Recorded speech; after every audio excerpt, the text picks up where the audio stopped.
चैत्र शुद्ध प्रतिपदा म्हणजेच गुढीपाडवा हिंदू संस्कृतीतील 3.5 मुहूर्तांपैकी एक असलेला गुढीपाडवा हा सण. तर गुढी नक्की कशी उभारावी, त्याचबरोबर गुढी उभारण्यासाठीचा सर्वोत्तम वेळ नक्की कोणता, या सगळ्याविषयी सविस्तर माहिती देण्यासाठी आपल्यासोबत आहेत ओमकार क्षीरसागर गुरुजी. गुरुजी नमस्कार. तर माझा पहिलाच प्रश्न असा आहे की गुढी उभारण्याची सर्वोत्तम वेळ नक्की कोणती आणि गुढी उभारण्याची धार्मिक कारणं नक्की कुठली आहेत? नमस्कार. गुढीपाडवा हा आपल्या हिंदू सणांचा सुरुवातीचा पहिलाच हा विधी येतो. यामध्ये सगळ्यात महत्त्वाचं काय असेल तर ती गुढी आपण जेव्हा उभारतो त्याआधी आपण मंगल स्नान करावे.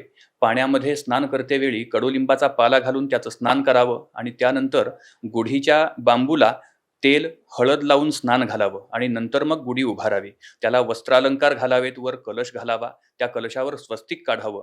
त्याचप्रमाणे कडुलिंबाचा पाला आणि आपण जी साखरेची गाठी अडकवतो ती सगळी एकत्र अडकवून मग गुढी उभारावी व त्याला पुरणपोळी आणि श्रीखंडपुरी यापैकी कोणत्याही एका नैवेद्याचं अर्पण करावं.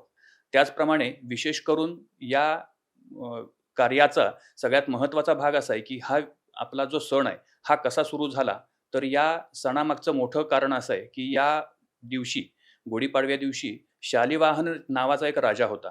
त्या राजानं त्याच्या युद्धामध्ये विजय मिळवला आणि त्यानं स्वतःच्या त्या शालिवाहन शकाची निर्मिती केली, म्हणून याला शालिवाहन शक असं म्हणलं जातं.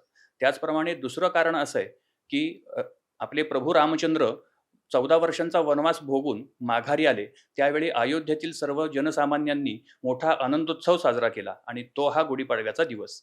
आपण आत्ताच म्हटलं त्याप्रमाणे की पुरणपोळीचा नैवेद्य किंवा श्रीखंडपुरीचा नैवेद्य दाखवला जातो. तर कडुनिंबाचं सेवन किंवा श्रीखंडपुरीचा नैवेद्य देण्यामागे किंवा करण्यामागे कुठलं शास्त्रीय आणि पारंपरिक कारण आहे?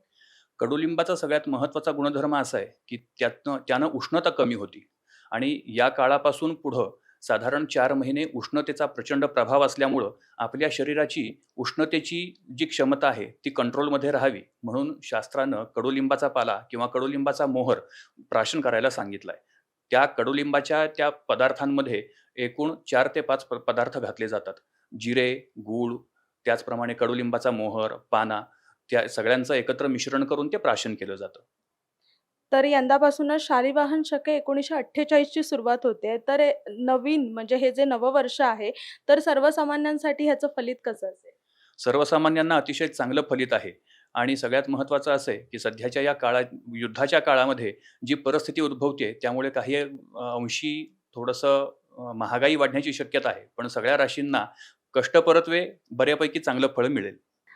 तर आता आपल्यासोबत होते ओमकार क्षीरसागर गुरुजी. गुरुजींनी सांगितल्याप्रमाणे यंदाचाही गुढीपाडवा हा खास आहे. त्याचं वैशिष्ट्य आहे एक वेगळ्या प्रकारचं. त्याचबरोबर कडुनिंबाचं सेवन असेल, पुरणपोळीचा नैवेद्य असेल, तो का केला जातो त्यामागचं शास्त्रीय कारण किंवा पारंपरिक कारण आपण जाणून घेतलं. त्याचबरोबर यंदाचंही मराठी नववर्ष तुम्हा सगळ्यांना खूप सुखाचं जावो. तुर्तास इथेच थांबते. कॅमेरामन दिनेशसह मी इंदिरा, टॉप न्यूज मराठी, पुणे. आता जोकासु STP या अत्याधुनिक जॅपनीज तंत्रज्ञानाने सुसज्ज, quick installation, energy efficient, noiseless blowers, low maintenance या आणि अशा वैशिष्ट्यांनी परिपूर्ण जोकासु STP तंत्रज्ञान प्रकल्प उभारणीपासून ते विक्री पश्चात समाधानकारक सेवा देणारी, भारताबरोबरच परदेशात देखील प्रकल्पांची यशस्वी उभारणी करणारी company Deccan water treatment private limited.